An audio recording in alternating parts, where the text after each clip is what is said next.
வணக்கம். நீங்க எங்க வீடியோ கமெண்ட்ஸ்ல கேட்டிருந்த சில பங்குகளை, அதாவது ஸ்டாக்ஸ் பத்தி ஆழமா அலசுறது தான் இன்னைக்கு எங்களுடைய நோக்கம். எங்களோட இந்த முயற்சிக்கு நீங்க ஆதரவளிக்க இந்த வீடியோவை லைக் பண்ணுங்க, சப்ஸ்கிரைப் பண்ணுங்க. ஒரு சின்ன வேண்டுகோள் மட்டும். கமெண்ட்ஸ்ல வர எல்லா பங்குகளுக்கும் எங்களால உடனடியா வீடியோ செய்ய முடியறதில்ல. ஆமா, அது ஒரு நடைமுறை சிக்கல். அதனால உங்களுடைய பங்கு சம்பந்தமான சந்தேகங்களுக்கு உடனடி பதில்கள் கிடைக்கணும்னா எங்களுடைய இலவச டெலிகிராம் சேனல்ல சேருங்க. அதோட லிங்க் கீழே டிஸ்கிரிப்ஷன்ல இருக்கு. பாசிட்டிவ் அவுட்லுக் இருக்கிற பங்குகள் நம்ம லிஸ்ட்ல முதல்ல இருக்கிறது வருண் பெவரேஜஸ், அதாவது விபிஎல். இது பெப்சிகோவோட ஒரு மிகப்பெரிய பிரான்ச்சைசி பார்ட்னர் இல்லையா? ஆமா, இந்தியால மட்டும் இல்ல, உலக அளவிலே அவங்க ஒரு முக்கியமான பார்ட்னர். இவங்களோட சமீபத்திய காலாண்டு ரிசல்ட்ஸ் எப்படி இருக்கு? நிகர லாபம் ஒரு 18.5% அதிகரிச்சிருக்குன்னு படிச்சேன். கரெக்ட். 18.5% வளர்ச்சிங்கிறது ரொம்பவே நல்ல நம்பர். அது மட்டும் இல்ல, அவங்க இப்ப ஆப்பிரிக்கா மாதிரி இன்டர்நேஷனல் மார்க்கெட்ஸ்லயும் வேகமா வளர்ந்துட்டு வராங்க. எல்லாம் நல்லா தானே இருக்கு. ஒரு பாசிட்டிவ் ஸ்டோரி மாதிரி தான் தெரியுது. நிச்சயமா, வெளிப்புறமா பார்க்கும்போது இது ஒரு அருமையான வளர்ச்சி கதை. ஆனா இந்த கதைக்கு நம்ம கொடுக்க வேண்டிய விலை என்னங்கிறது தான் இங்க முக்கியம். அதோட PE ரேஷியோ, அதாவது பிரைஸ் டு ஏர்னிங்ஸ் ரேஷியோ, அது சுமார் 54 இருக்கு. எளிமையா சொல்லணும்னா, VBL இன்னைக்கு ₹1 சம்பாதிக்குதுன்னா அந்த ₹1க்காக முதலீட்டாளர்கள் ₹54 கொடுக்க தயாரா இருக்காங்க. அப்போ இது நிகழ்காலத்துக்கான விலை இல்ல, எதிர்காலத்து மேல இருக்கிற ஒரு பெரிய நம்பிக்கை. எக்ஸாக்ட்லி. சந்தை அந்த ₹1 எதிர்காலத்துல ₹10 மாறும்னு ரொம்ப வலுவா நம்புது. சரி, இந்த நம்பிக்கைக்கு ஏதாவது அடிப்படை இருக்கா, இல்ல இது வெறும் ஹைப் தானா? நல்ல கேள்வி. அதுக்கு தான் நம்ம அடுத்த லேயர் பார்க்கணும். ஃபாரின் இன்ஸ்டிடியூஷனல் இன்வெஸ்டர்ஸ், அதாவது FIIக்கள், அவங்க அந்த நிறுவனத்துல 22% பங்குகளை வச்சிருக்காங்க. இது சின்ன விஷயம் இல்ல. DIIக்கள், அதாவது நம்ம உள்நாட்டு நிறுவனங்கள், ஒரு 12% வச்சிருக்காங்க. இவங்களாம் ஆழமா ரிசர்ச் பண்ணாம இவ்வளவு பெரிய தொகையை போட மாட்டாங்க இல்லையா? கரெக்ட். அவங்க நம்பிக்கை வச்சிருக்காங்கன்னா அது ஒரு பாசிட்டிவ் சிக்னல் தான். அதனால தான் VBL ஒரு ஷார்ட் டேர்ம் ட்ரேடிங்கான ஸ்டாக் இல்ல, இது ஒரு லாங் டேர்ம் இன்வெஸ்ட்மெண்ட்டுக்கான கதை. ஆனா இந்த வளர்ச்சி கதையில சின்னதா ஒரு தடுமாற்றம் வந்தா கூட அந்த 54 மடங்குங்கிற உயரத்துல இருந்து விலை வேகமா சரிய வாய்ப்பு இருக்கு. அதுதான் இதுல இருக்கிற ரிஸ்க். புரியுது. ஹை ரிவார்ட், ஆனா அதுக்கேத்த ரிஸ்க்கும் இருக்கு. சரி, VBL அதிக வேக வளர்ச்சியை தேடுறவங்களுக்கு. ஆனா எல்லாரும் அப்படி இல்லையே. மாசம் மாசம் வாடகை வர்ற மாதிரி ஒரு நிலையான வருமானம் வேணும்னு நினைக்கிறவங்களுக்கு ஏதாவது இருக்கா? அந்த வகையில தான் அடுத்தது PGINVIT வருது. இது ஒரு இன்விட். இது ரொம்பவே வித்தியாசமானது, ஆனா ரொம்ப சிம்பிளான கான்செப்ட். ஒரு இன்விட்டை நீங்க எப்படி கற்பனை பண்ணிக்கலாம்னா, ஒரு முக்கியமான நேஷனல் ஹைவேல இருக்கிற டோல்கேட்ல உங்களுக்கு ஒரு சின்ன பங்கு இருக்கிற மாதிரி. நீங்க அந்த ரோட்டை பராமரிக்க வேண்டாம், ஆனா அது வழியா போற ஒவ்வொரு வண்டியிலிருந்தும் வர்ற கட்டணத்துல உங்களுக்கு ஒரு பங்கு கிடைச்சிட்டே இருக்கும். PGNVIT இத பவர் டிரான்ஸ்மிஷன் லைன்கள் மூலமா செய்யுது. அதாவது மின்சாரத்தை கொண்டு போற லைன்கள்ல இருந்து வர்ற வருமானத்துல நமக்கு ஒரு பங்கு. கரெக்ட். அந்த வருமானத்தை நமக்கு டிவிடெண்டா கொடுக்கறாங்க. இந்த விளக்கம் ரொம்ப எளிமையா இருக்கு. இதோட டிவிடெண்ட் ஈல்ட் 13% சொல்றாங்க. அது உண்மையா? ஆமா, சுமார் 13%.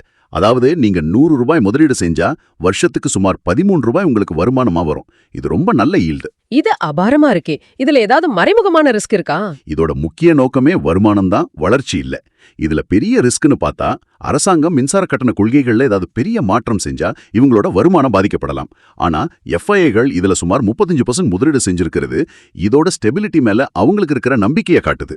ஓகே, வேகமா ஓடுற பந்தய குதிரை வேண்டாம், மெதுவா ஆனா உறுதியா போற யானை போதும்னு நினைக்கிறவங்களுக்கு இது ஒரு சரியான சாய்ஸ். சரி, வளர்ச்சி கதை, வருமான கதை ரெண்டையும் பார்த்துட்டோம். அடுத்து நம்ம கிட்ட 2 பொதுத்துறை நிறுவனங்கள், PSUக்கள் இருக்கு. NLC இந்தியாவும் ஹிந்துஸ்தான் ஜிங்கும். முதல்ல NLCயை எடுத்துக்கலாம். லிக்னைட் சுரங்கம், பவர் ஜெனரேஷன் ஒரு பாரம்பரியமான தொழில்ல இருக்காங்க.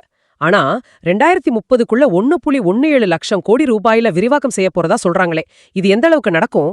NLC ஒரு சுவாரஸ்யமான கட்டத்துல இருக்கு. ஒரு பக்கம் பாரம்பரிய தொழில், இன்னொரு பக்கம் மிகப்பெரிய எதிர்கால திட்டம். இதோட PE மதிப்பு வெறும் 13 மடங்கு தான். VBLோட 54 கம்பேர் பண்ணும்போது இது ரொம்பவே கம்மி. ஆமா, சந்தை உங்களோட எதிர்கால திட்டத்தை இன்னும் முழுசா நம்பி விலை கொடுக்க ஆரம்பிக்கலன்னு இது காட்டுது. அந்த ப்ராஜெக்ட்ஸ் எல்லாம் சரியா நடந்தா இந்த பங்குக்கு மேல போக நிறைய இடம் இருக்கு. இது ஒரு டர்ன் அரவுண்ட் ஸ்டோரியா மாற வாய்ப்பு இருக்கு. அப்போ ஹிந்துஸ்தான் ஜிங்க், அவங்க காலாண்டு லாபம் 32% உயர்ந்திருக்கு, நல்ல டிவிடெண்ட் கொடுக்கறாங்க. இது ஒரு பெர்ஃபெக்ட் இன்வெஸ்ட்மெண்ட் மாதிரி தெரியுதே. இதுல என்ன கேட்ச்? கேட்ச் அதோட விலையில தான் இருக்கு. ஹிந்துஸ்தான் ஜிங்கோட PE 22 மடங்கு. ஒரு அரசு நிறுவனத்துக்கு இது கொஞ்சம் அதிகம் இல்லையா? ஆமா. ஏன் இந்த விலைன்னா, அவங்க கிட்ட இருக்கிற பணப்புழக்கம், அதாவது கேஷ் ஃப்ளோ ரொம்ப வலுவானது. அதனாலதான் அவங்களால அதிக டிவிடெண்ட் கொடுக்க முடியுது. கூடவே நிறுவனத்தை பல பிரிவுகளா பிரிக்க போறோம், அதாவது டிமர்ஜர் செய்ய போறோம்னு ஒரு பேச்சு ரொம்ப நாளா இருக்கு. அப்படி நடந்தா ஷேர் ஹோல்டர்ஸ்க்கு நல்ல லாபம் கிடைக்கும்னு ஒரு எதிர்பார்ப்பு. கரெக்ட். ஆனா இதுல தான் ரிஸ்க் இருக்கு. இந்த டீமர்ஜருக்கு அரசாங்க ஒப்புதல் கிடைக்கிறதுக்கு பல வருஷங்கள் ஆகலாம், இல்ல நடக்காமலே கூட போகலாம். அதனால நீங்க ஒரு வாக்குறுதிக்காக இன்னைக்கு அதிக விலை கொடுக்குறீங்க. அந்த வாக்குறுதி நிறைவேற தாமதமானா பங்கு விலை ஒரே இடத்துல நிற்க வாய்ப்பு இருக்கு. பிவிசி பைப் கம்பெனி இதோட PE வெறும் 11 தான். இதோட போட்டியாளர்களான ஆஸ்ட்ரல், ஃபினோலெக்ஸ் எல்லாம் இதை விட பல மடங்கு அதிக விலையில இருக்கு. இது ஏன் இவ்வளவு மலிவா கிடைக்குது? இது ஒரு வேல்யூ பிக்கா? வேல்யூ பிக்குங்கிற வார்த்தைக்கு இது ஒரு நல்ல உதாரணம். எப்படி? அதாவது ஒரு நல்ல கடையில ஒரு நல்ல பொருள் இருக்கு, ஆனா ஏனோ அதை யாரும் பெருசா கவனிக்காம இருக்காங்க. பிரகாஷ் பைப்ஸ் ஒரு ஸ்டேபிளான பிசினஸ் செய்து லாபம் ஈட்டிட்டு இருக்கு. ஆனா பெரிய நிறுவனங்களோட நிழல் இருக்கிறதால சந்தையோட முழு கவனமும் இது மேல இல்ல. இதனால அதோட உண்மையான மதிப்புக்கு குறைவான விலையில கிடைக்குது. அப்போ இதுல உடனடியா பெரிய லாபம் கிடைக்காது, ஆனா பொறுமையா இருந்தா நல்ல ரிட்டர்ன்ஸ் பார்க்கலாம், அப்படிதானே? கரெக்ட்.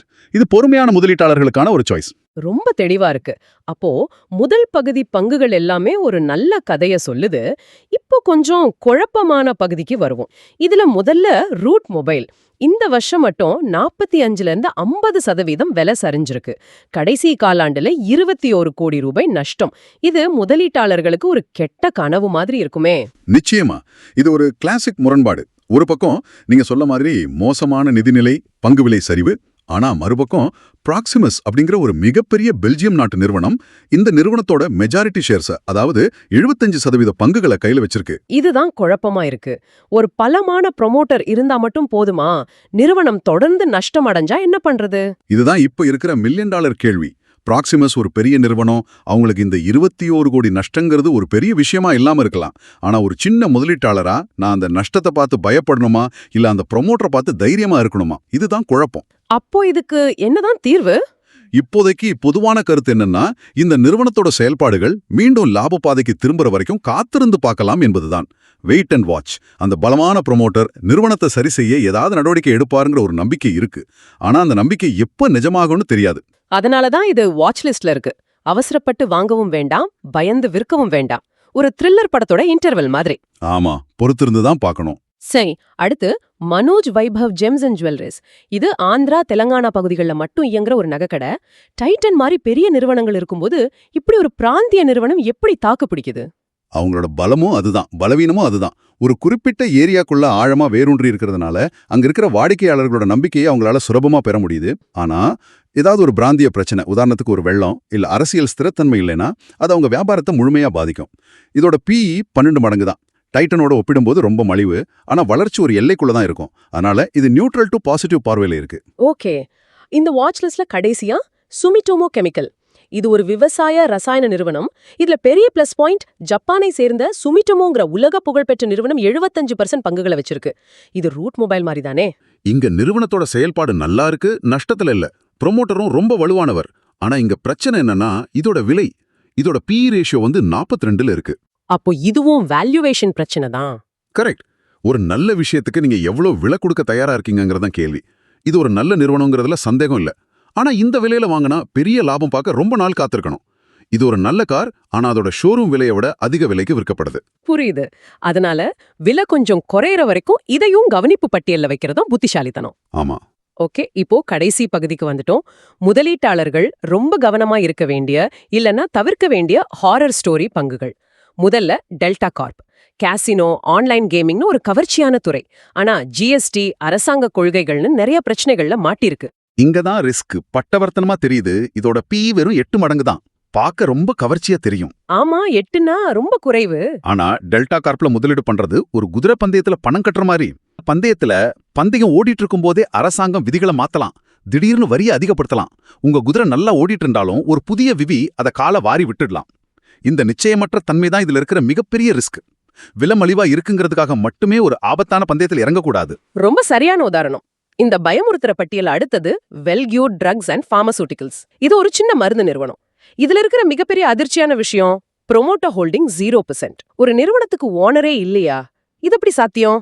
இது விசித்திரமானது மட்டும் இல்ல, இது ஒரு மிகப்பெரிய ஆபாய சங்கு, ஒரு ரெட் பிளாக். ஒரு நிறுவனத்துக்கு ப்ரொமோட்டர் இல்லைன்னா அது கேப்டன் இல்லாத கப்பல் மாதிரி. அதை யாரு வழிநடத்துறாங்க, அது எந்த திசையில போகுதுன்னே யாருக்கும் தெரியாது. அது மட்டும் இல்லாம இந்த நிறுவனத்துல பெரிய அளவுல எந்த செயல்பாடுகளும் நடக்கிற மாதிரி தெரியலன்னு சொல்றாங்க. ஆமா, இந்த மாதிரி பங்குகள்ல விலை ரொம்ப குறைவா இருக்குன்னு ஒரு 10 பைசாவுக்கு வாங்கினா கூட அது நம்ம பணத்தை நாமளே ஒரு இருண்ட கணத்துல போடுறதுக்கு சமம்.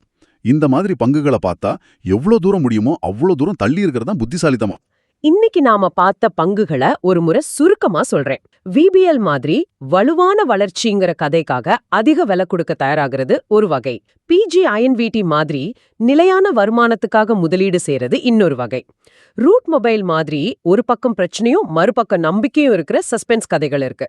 கடைசியா டெல்டா கார்ப், வெல்கியூர் ட்ரக்ஸ் மாதிரி விலை மலிவா இருந்தாலும் ரிஸ்க் அதிகமா இருக்கிற பங்குகளை எப்படி அடையாளம் காண்றதுன்னு பார்த்தோம். அடுத்த எந்த பங்கை அல்லது எந்த தலைப்பை நாங்கள் இப்படி ஆழமாக அலச வேண்டும் என்று நீங்கள் விரும்புகிறீர்கள் அதை கமெண்ட்ஸில் சொல்லுங்க.